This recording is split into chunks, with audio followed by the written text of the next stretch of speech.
با عرض سلام و خسته نباشین دوستان گرامی. ما باز هم در خدمت شما و این بار چند گزارش از داخل بریتانیا و جهان را با شما میخوایم شریک بسازم. در این برنامه شما شاهد این موضوعات خواهید بود: انتقال مهاجرین از هتل‌ها به مکان‌های مختلف، صحبت‌های آقای ریشی سوناک نخست وزیر و خانم براورمن وزیر داخله در قسمت روند انتقال مهاجرین به رواندا، دیپورت یک پیلوت افغان از بریتانیا به رواندا، سوال‌های شما در قسمت گرفتن پاسپورت بریتیش، تراول داکومنت و چقدر مدت در زمان میگیرد، کمک‌های نقدی با میلیون ها تن که واجد شرایط در بریتانیا هستند، مشکلات مهاجرین در پاکستان، قتل 2 خانم توسط یک مرد افغان در یک مسجد اسماعیلیه در پرتغال، دستگیری یک فعال جامعه مدنی به اسم متیولا ویسا در افغانستان توسط طالبان و همچنان انتقال مهاجرین به کانادا. در نخست میپردازیم به مشکلات مهاجرینی که در هتل‌ها در بریتانیا زندگی میکنند.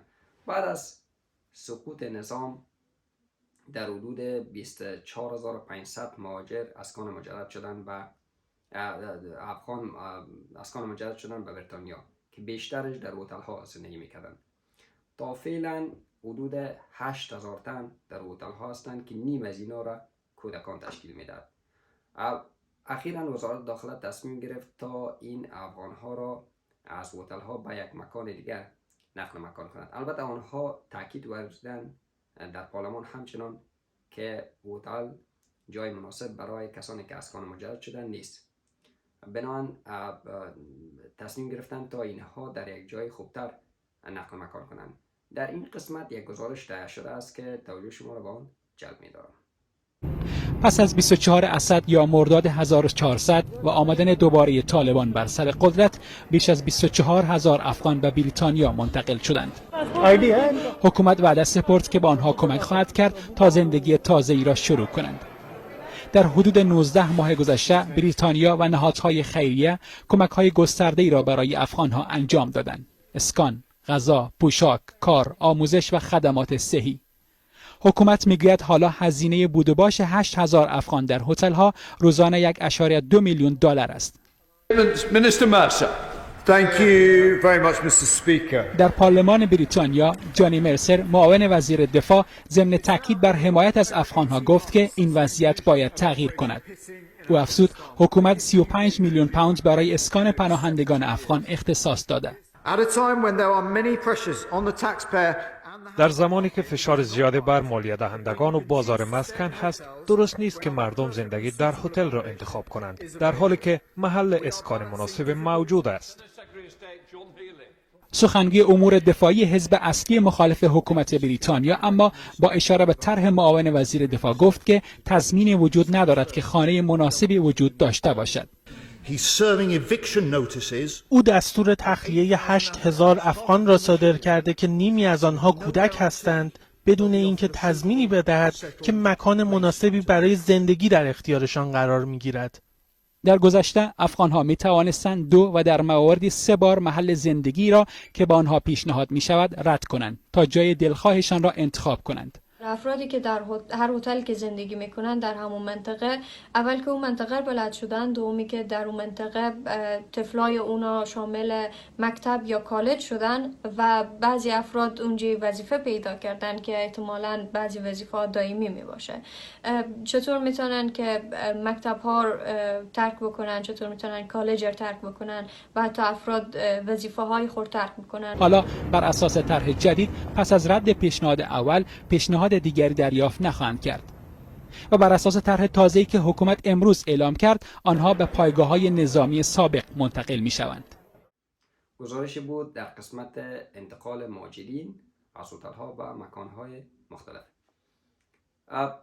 آقای ریشی سوناک و خانم براورمن در یک نشست که در چلمسفورد البته برگزار شده بود اشتراک داشتند و اینها باز هم تاکید کردند که در قسمت انتقال مهاجرین به رواندا مصمم هستند و منتظر فیصله دادگاه حقوق بشر اروپا هستند. زمانی که آنها این فرمان را البته صادر کنند یا با توافق برسند، روند انتقال آغاز می شود. در این قسمت که آقای ریشی سوناک و خانم براورمند میخواستند در این کنفرانس یا در این نشست که در مورد رواندا بود اشتراک کنند، یکی از خانم ها که اهل بریتانیا است با صدای بلند فریاد زد و از آقای ریشی سناک و خانم براورمند خواست که مهاجرین را از بریتانیا اخراج نکنین و کسانی که به این کشور میان حق دارند که پناهنده شوند. شما هم این ویدیوی کوتاه که از جریان اعتراضی خانم بریتانیا است ببینین.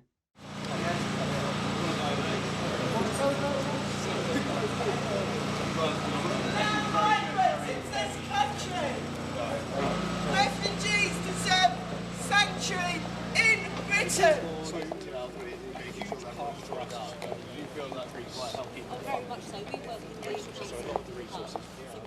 یک پیلوت افغان که سالها برای نیروهای آمریکایی و بریتانیایی در افغانستان همکاری کرده بود، بعد از اینکه غیر قانونی وارد بریتانیا می شده است، در لیست مهاجرینی که قرار است بر رواندا اخراج شوند نام او نیز ذکر شده است. او میگوید که وی از جمله هزارها تن که با این نیروها کار کردن می باشد که دولت بریتانیا و نیروهای آمریکایی آنها را فراموش کرده است.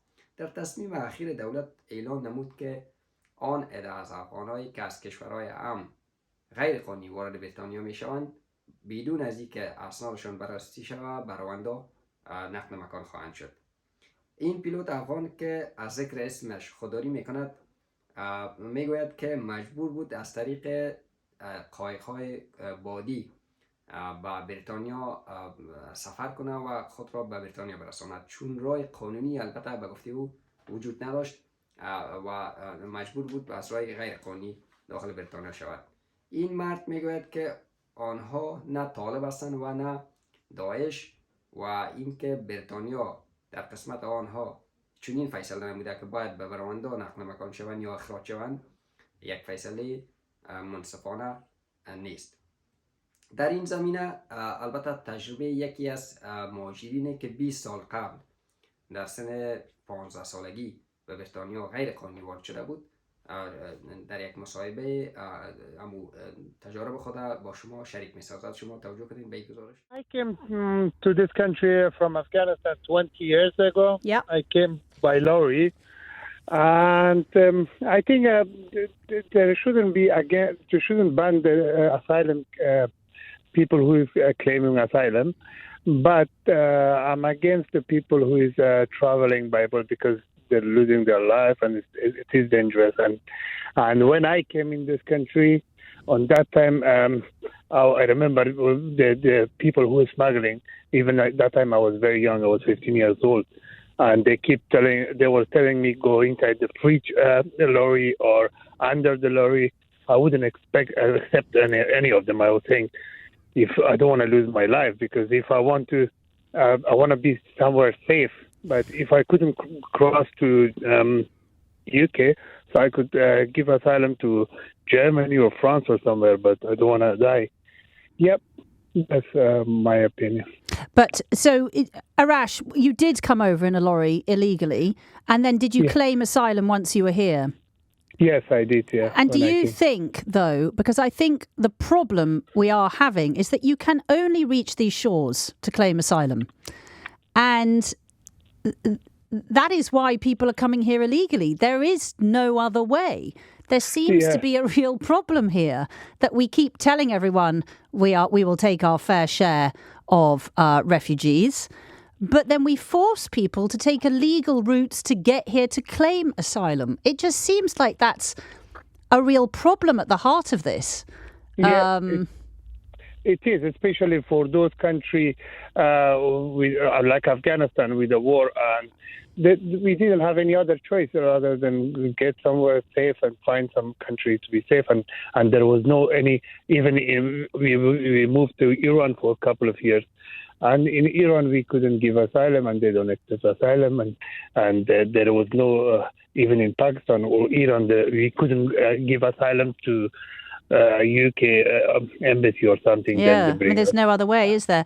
Can I just ask, why, Arash, why was Britain your choice rather than, say, Germany, Italy? What attracted you to risk age 15 coming on that lorry? And thank God you didn't get into some fridge, and you're calling us today because you were 15, and that must have been a fairly terrifying experience for you. Yeah, it was. Thank you. Mainly in UK, you can find a job. Even before it was easy because by the time you get from Afghanistan or Iran or Pakistan, whatever, to get to Europe, you're spending a lot of money to give to the people who are smuggling. So you own people money. So you want to go somewhere to find easily job, any job, so to make money and give those money back to people you own them. So I could stay in Germany or France, but the only problem was I couldn't get easy jobs. So, well, you thought it'd be easier to get a job here. Even though you were age 15, though, that still would have been quite challenging for you. Arash, thank you.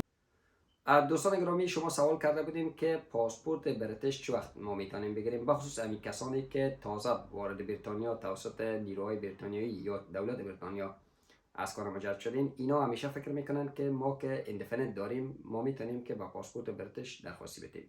قانون شهروندی در انگلستان قسمی است که شما باید در انگلیس 5 سال طور قانونی زندگی کنیم.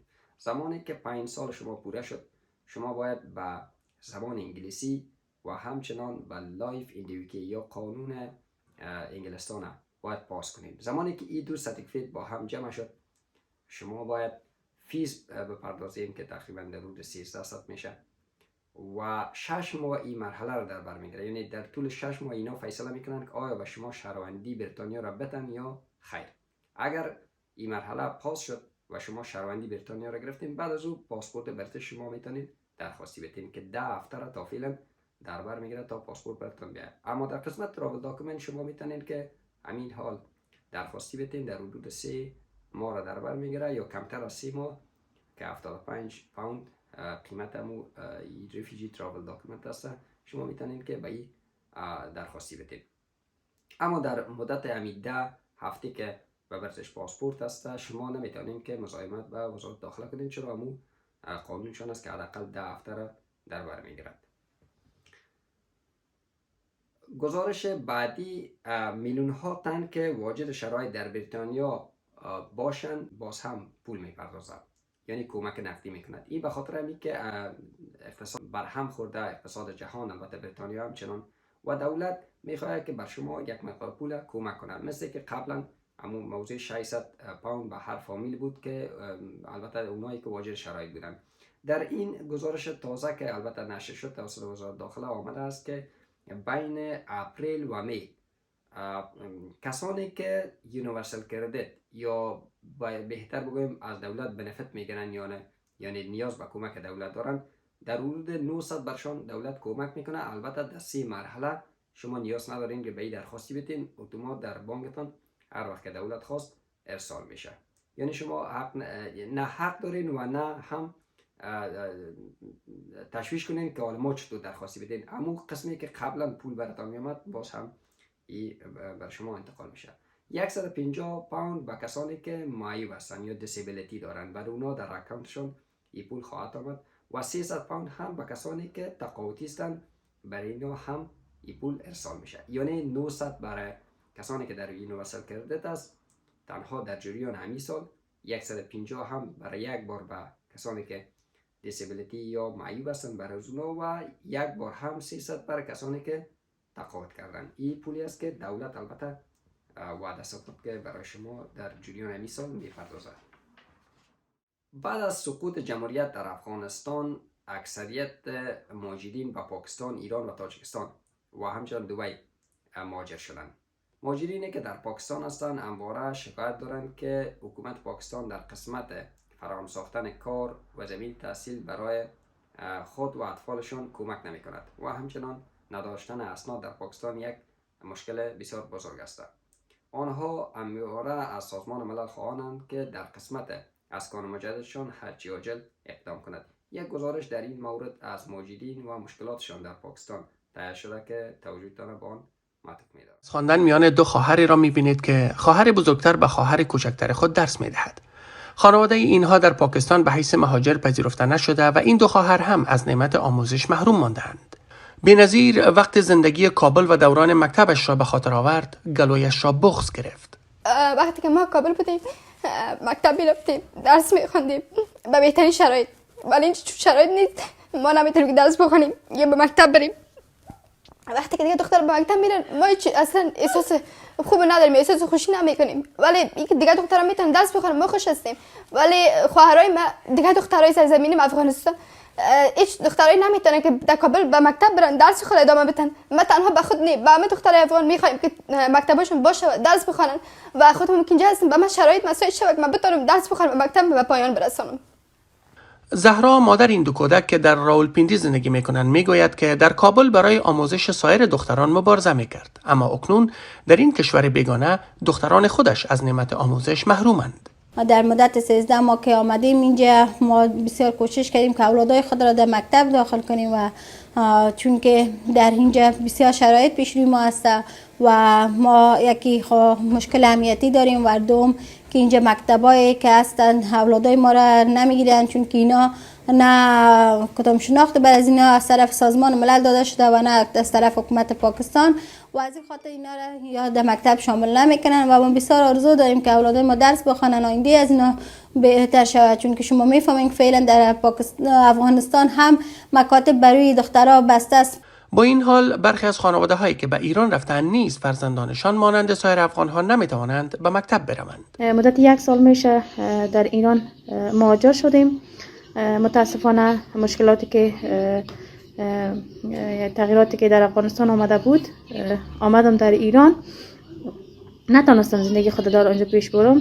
به یک امیدی که سرنوشتم معلوم شود، سرنوشت اولادم معلوم شود، سرنوشت دخترم معلوم شود، آمدم در ایران. متاسفانه در اینجا هم فرزندم نمیتونه درس بخونه. با وجودی که حدود نزدیک به 800,000 کودک مهاجر افغان در مکاتب ایران درس میخوانند، اما 200,000 کودک هنوز هم شامل مکتب نیستند. دا وخت کوم زیات ستونزې یا مشکلات دي، هغه د دې وجې دي چې د سکولونو شمیر ډیر کم دی، د ماشومانو تعداد بیخي زیات دی. د ایران د حکومت اعداد و شمار مطابق دا وخت تقریبا 2 لک افغان ماشومان چې دي چې عمر یې د سکول د تګ دی هغه سکولو کې داخله نه ده اخیستې. په دا خاطر چې سکولونو کې د سکولونو تعداد کم دی، د کلاسونو تعداد کم دی، او که ایران وغواړي چې نورو ماشومانو ته هم اجازت ورکول سي چې هغه سکول ته ولاړ سي، نو د هغه لپاره نورو سکولو جوړولو ضرورت دی.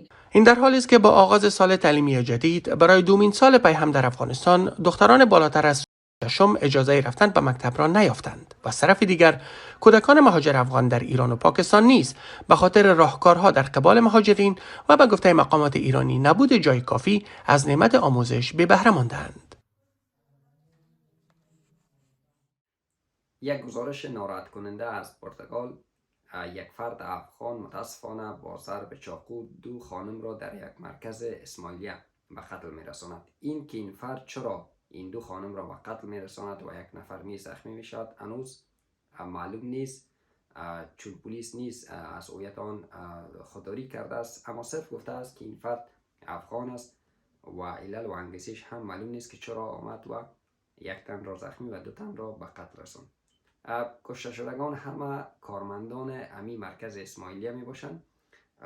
جمعیت مسلمانان اسماعیلیه شیعه مذهب البته در حدود 15 میلیون می باشه و در 25 کشور جهان اینا زندگی می کنند.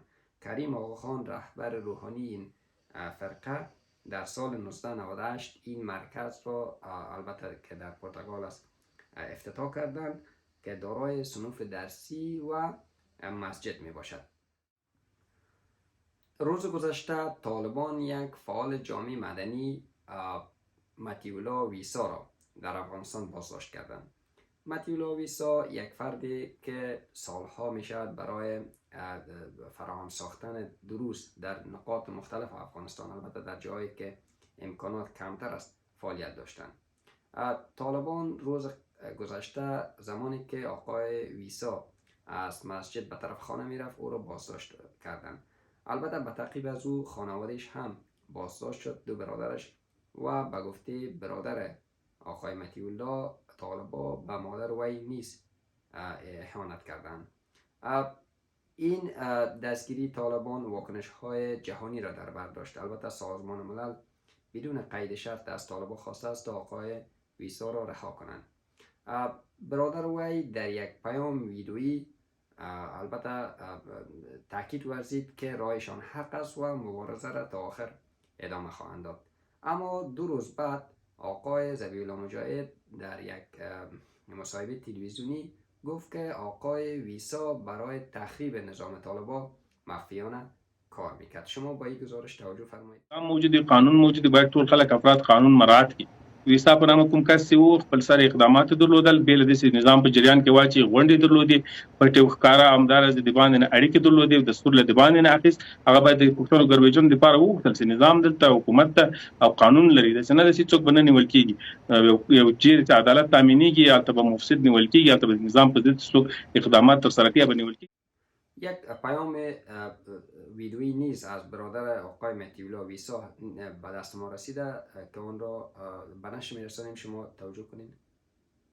همون درنو لیدونکو د ټولنیزو رسنیو همکارانو، نن د 10 بجو څخه زموږ کور محاصره و. زما 2 نور وروڼه مطیع الله او سمیع الله او ولی محمد هم دوی نیولې وله، د هغوی لاسونه ورتړلي وله، ځان سره وړي وله، او زموږ ماشومانو ته، زما مور دی ته، زموږ فامیل ته سپکې سپورې ویل سوي دي. پرون د مطیع الله وړی دی، نن یې د هغه موبایلونه او د زما د بل ورور موبایلونه په زور وړي دي. دوی د چا شخصي حریم ته ننوځي راغلي دي. دوی کوښښ کوي چې ما ونیسي، ما ټینګ کړي، خو زه نه یم، زه خوندي ځای یم. زه د ټولو سره خپل پیغام شریکوم. دغسې وحشي عمل، دغه ناروا عمل چې د هر افغان سره کیږي، د هر انسان سره د ځمکې پر مخ کیږي، موږ دا غندو. دا وحشي عمل دی، دا نه د حکومت طرز دی، نه د یو ادارې ډول دی، د هیڅ ډول نه دی. دغسې اعمال چې هر څوک ترسره کوي دا موږ غندو. موږ د قلم خلک یو. موږ په دې ملت کې 15 کاله په رضاکار ډول باندې کار کړی دی، او بیا هم د خپلې مبارزې څخه په هیڅ ډول باندې کې مې څوک وژني هم موږ د خپلې مبارزې څخه تیر نه یو. د دې ملت لپاره د افغانستان یو داسې راتلونکی غواړو چې هغه په زده کړو باندې سمبال وي، ټوله په زده کړو باندې سمبالي. دا د دې ملت پر موږ باندې حق دی. موږ پر خپل مبارزه باندې، پر خپل خبره باندې. یک گزارش خیلی جالب از دکتر وردک، بانوی البته گرامی که با بسیار شجاعت و جرأت در این زمینه فراهم ساختن دروس به دختران در مکانهای البته شخصی فراهم کرده است. این گزارش البته آماده است. شما ببینید که این بانو چقدر باش آمد به دختران افغانستان زمینه تحصیل البته فراهم کرده و میگوید که ما نمیخواهیم با کارهای احمقانه طالبان البته تن بتیم و ما از هر نوع تلاش در قسمت فراهم ساختن دروس بر دخترها تلاش خود به خرج میدیم. شما با این گزارش توجه فرمایید. It's been a year now since the West abandoned Afghanistan. I've come back to find out how women cope under the brutal repression of the Taliban. So far, it's been unrelentingly bleak. Who are you? That is the image of what they want the women of Afghanistan to be wearing every day. But now I've come to a place that may offer at least a glimmer of hope for the future. So do you feel safer in an all-woman environment? Yeah, actually I feel safe than other universities nowadays. The students here are in the final stages of their studies at one of Kabul's leading women's universities. It's a Caesar of episteme. There are currently no restrictions on women attending higher education in Afghanistan. And these students are the country's next generation of gynecologists and pediatricians. Here everyone wants to be a doctor here. Everyone's passionate about being a doctor. It's the first time since I've arrived back in Afghanistan that I've been able to spend time with women who aren't being terrorized, traumatized or silenced. But there is a problem. Universities may be open to women, but 80% of girls in Afghanistan are denied access to secondary education. And the students here are deeply concerned about what that means for the future of their country. Do you worry about the girls coming after you? And what might happen to them? Obviously a lot. Cannot study. Well, they have been there crying that why we didn't have this permission to study. You can study, but we cannot. If I was your younger sister and I saw my older sister going on and training to be a doctor and I wasn't allowed to, I'd feel a bit They're upset. A lot. I saw my cousin and I saw her because she's in class 12. She said, I'm near to you because I want to study in higher education, but now I cannot. I have restriction a lot. So how can I do it? I said, I can't do something because it's not in our hand. We can't do. And if the ban continues, I'm worried I could be talking to some of the last women doctors to be fully educated in Afghanistan. And in a country where traditionally patients are treated by medics of the same sex, the implications are horrendous. What happens if we don't have female doctors? If we don't have female doctors, all women of Afghanistan will need to go to male doctors, which many people do not want, including me. I don't want my wife to go to male doctor. My wife doesn't want it. My mother didn't want it, and that's why she died. So we are playing with life. It beggars belief that the Taliban have chosen to deny so many women a role in the country's future. But that's precisely what's happening here. None of those girls want to do anything with their education apart from helping others, apart from helping fellow Afghans. It's like, who wouldn't want that? Who wouldn't want to encourage that? Who wouldn't want to tap into that incredible energy and determination?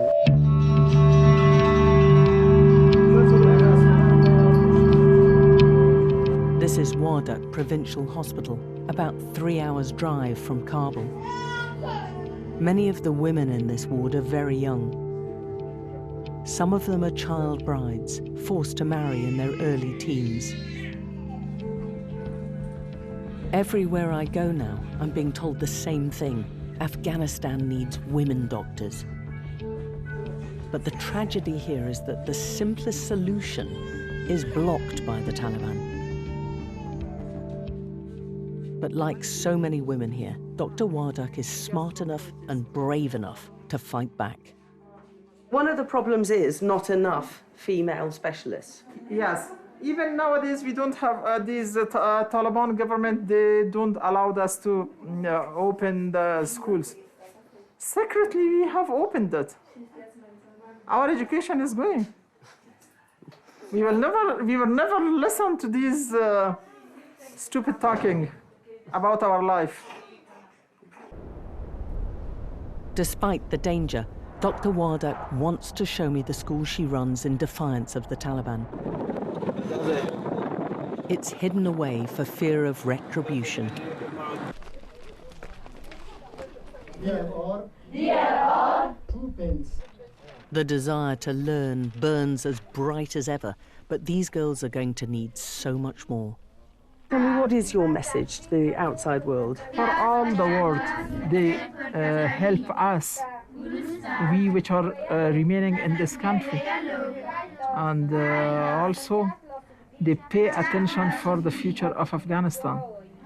They take part in the education of our next generations.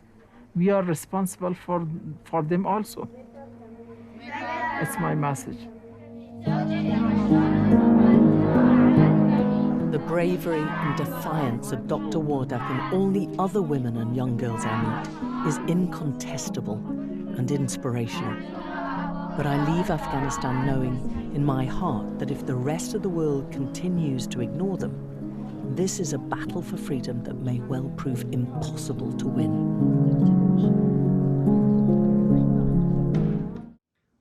در اخیر هم گزارش از کانادا. اداره مهاجرت و شهروندی دولت کانادا یا IRCC گزارش می‌دهد که در حدود 354 تن از مهاجرینی که واجد شرایط بودند به تازگی به کانادا نقل مکان کردند. این که این مهاجرین از کدام کشور هستند، از کدام کشور نقل مکان کردن در این گزارش البته ذکر نشده، اما معمولا دولت کانادا از کشورهای پاکستان و تاجیکستان مهاجرین را به کانادا نقل مکان می‌کند. این مهاجرین قرار است در شهرهای مختلف اسکان مجدد شوند. از زمان روند تخلیه مهاجرین که امو 15 آگوست تا فعلا است، در حدود 29000 مهاجر تا حال به کانادا نقل مکان کردیم و در بخش‌های مختلف برایشان زمینه تحصیل، کار و اسکان مجدد فراهم شده است. دوستان گرامی، این همه گزارشاتی بود که من به شما تهیه دیدم.